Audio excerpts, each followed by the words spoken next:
Today is Wednesday, June 11th. Doing another weekly recap. Just been in the studio literally since I got back from Buffalo. Where was I at? San Francisco. I was in San Francisco last week, and I got back and I've been in the studio at least, 18 out of 24 hours a day, and taking walks around the building. Been feeling good about that. I have so much to do and not enough time to do it. So the best that I can do is do what I can. And I feel peace of mind in knowing that I'm gonna just do what I can because there's no point in me stressing about what I'm not gonna do because it's not gonna get done regardless. But to give you guys a recap on what we got going on, we have a big Juneteenth event coming next Thursday. We have a whole bunch of vendors coming. I think right now we have about 100 RSVPs, and that's just people that took the time to go to our websites and RSVP. There's going to be even more people that come. And the purpose of me doing that event was because I just kind of feel like I'm in a microcosm running this business, being here in Maryland. I want to start to build camaraderie in the community amongst like Black business owners, Black creatives, Black athletes, Black entrepreneurs, and just the greater community at large here in this area. Like I know that my purpose in life is to be a connector of people. So I always feel driven and I get energy from doing that. So we're gonna host a Juneteenth event here at my warehouse space. We haven't had an event here in Maryland since I did my Better Bodies Summit, which was like a fitness expo 2 years ago. But I just feel good. People are coming. I'm gonna get to see a lot of my friends and their kids and just see the people that support the brand, that follow us on social media. And yeah, we've been doing this thing for 6 years, or I've been doing this for 6 years. So it's just cool to see, like, I posted the event June 1st. It's June 10th or June 11th or whatever. And we already have a lot of people committed to come in. Like, I really only ever promote something for 2.5 weeks. I'm not the person that plans something a month out. I've had this on the calendar. I said I want to do a Juneteenth event this year. Like, Juneteenth is a federal holiday. It's something that's going to become more prevalent, more popular for people to celebrate, patronize, and consumerism will take hold of it. So like I said it last year at this Juneteenth event I was at, I'm like, I'm going to put an event on this year. So it's on the calendar, but I started planning it on June 1st. Posted the flyer June 1st. And I'm just getting good at knowing myself, knowing that like sprints, 19-day sprint towards the event is the best thing to do. And most times people don't pay attention to anything anyways until it's close up. Most of the people are gonna RSVP the day before. Most of the people aren't even gonna RSVP and they're just gonna pull up. So very excited for that Juneteenth event. We have like 1 to 2 more football camps that guys that we know are hosting here in the PG County area that we're gonna try to be vendors at. I have one more free weekend at the end of June that I want to host like a basketball one-on-one or a football one-on-one competition where we have a cash prize, which is our marketing budget. In order to participate, you have to be wearing an item from the brand. And we just want the best basketball hoopers or the best young football players one-on-one competition, and like really use that to grab a lot of content and like just build competition and community amongst the people that are in this area. So I'm gonna probably have to plan that next week because realistically it's 10 days after the Juneteenth event. So unless I plan to launch it literally the day after the Juneteenth event and promote it for 9 days, then I'll have to gauge whether or not I think that'll be fruitful. But then after that, we have our MafiaCon event in Buffalo on July the 17th, which is pretty much like Comic-Con, but for Buffalo fans and people. That'll be really cool because they're gonna have a lot of their players have signed on to show up to the event. Ty and I are gonna have a booth set up where we're selling all our vase. So I'll be able to meet a lot of Ty's teammates because I'm sure Ty talks about me to his teammates a lot. So like a lot of them will finally get to meet me. I'll get to get them in some apparel. We'll get to shoot some content, and then we'll sell merchandise because we're gonna get all of his teammates wearing the gear. The fans are gonna want to purchase the gear, and then a lot of folks will probably get the stuff signed by the players that are there. So that'll be really cool. I think that'll be dope. I emailed all of the founders that I look up to and that I've heard on podcasts or read stories of. Periodically, every couple of months, I'll email a founder that I look up to and be like, hey, my name is this, I'm building this, this is where I'm at in my journey, these are the obstacles that I've had, I heard your story on this, thank you so much for inspiring me. And I'll make the subject, thank you for your inspiration. And my hit rate is like 50%, like 1 out of every 2 founders will reply to me and say, thank you so much for reaching out to me. Keep going. They'll say something like, keep going, or things like that. So I've emailed a few of them multiple times now, and I gave them a 6-month update. So I told them like, hey, I launched my Kickstarter campaign.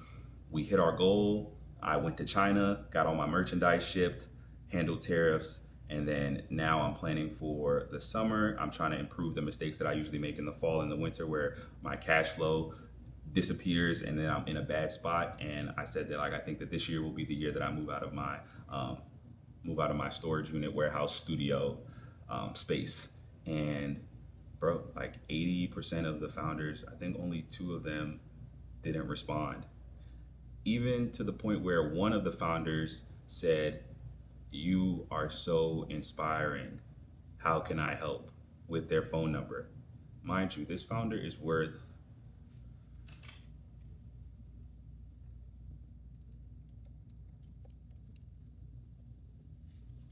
$100 million. $100 million. And I'm like sitting here like, all right, what should I ask for? I'm not gonna ask them for money. I'm not gonna ask them for an investment because then I just fall into the category of everybody else. I think what I'm gonna ask for is like their time. I'm gonna say, hey, I have time at the end of this month. Would you be willing to meet with me for 15 minutes? I'll fly to wherever you are. And I literally will come and meet you wherever in the United States to show them that like that's how committed I am. Like I'm gonna fly for a 15-minute conversation. Because I know if I can meet them in person, my charisma and my passion and my energy and serendipity will work in my favor where like I will build a meaningful relationship with that person. And then maybe they might invest, or maybe they might connect me with somebody who will help me take my business to the next level.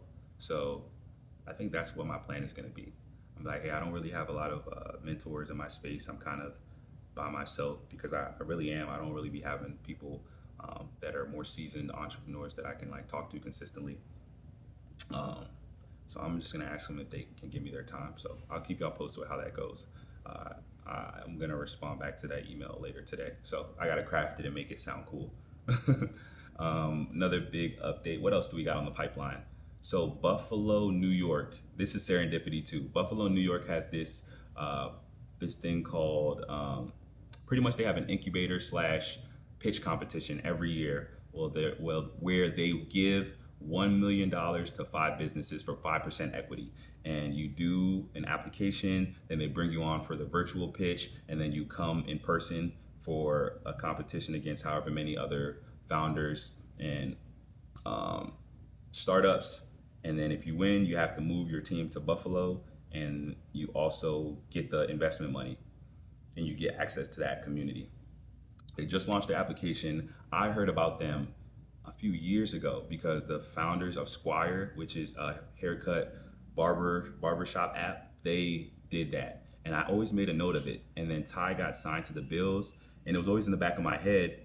And I kept searching. They would have their cohort, it would go. I wasn't in the position to apply, but like I'm literally perfectly positioned to apply for that pitch competition slash incubator right now.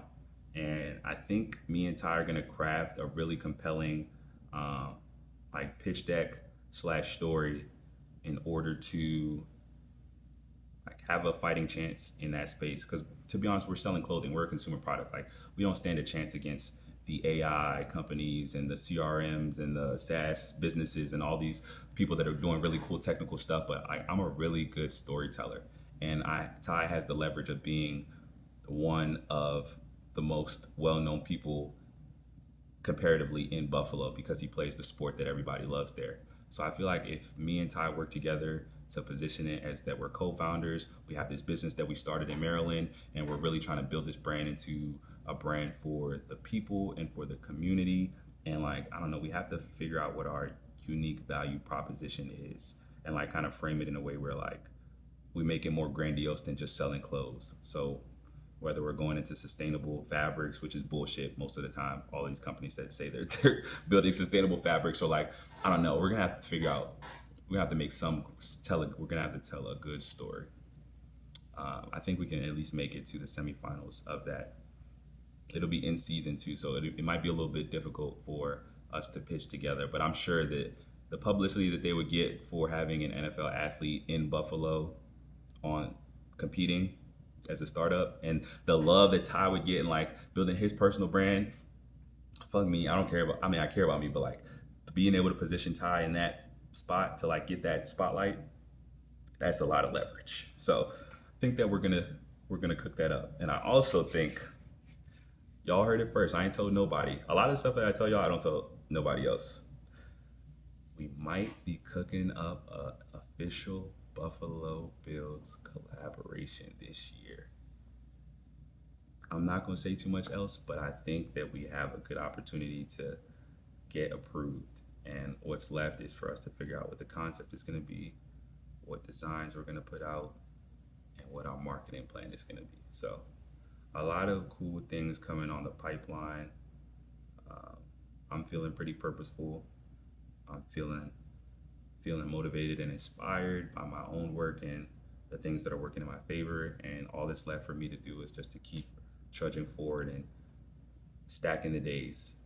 Because you have a couple good days, and you have a couple good weeks, you have a couple good weeks, you have a couple good months, you have a couple good months, you have a couple good years, and then you stack a couple good years and you fuck around and have a pretty good life. So thank you all for taking the time to watch this video. I appreciate each and every one of you. Don't forget to be the difference and have a great day on purpose. And always remember, many follow, few lead, many try, few succeed, and many live, but few leave a legacy. Deuce. Who's calling me? Hello.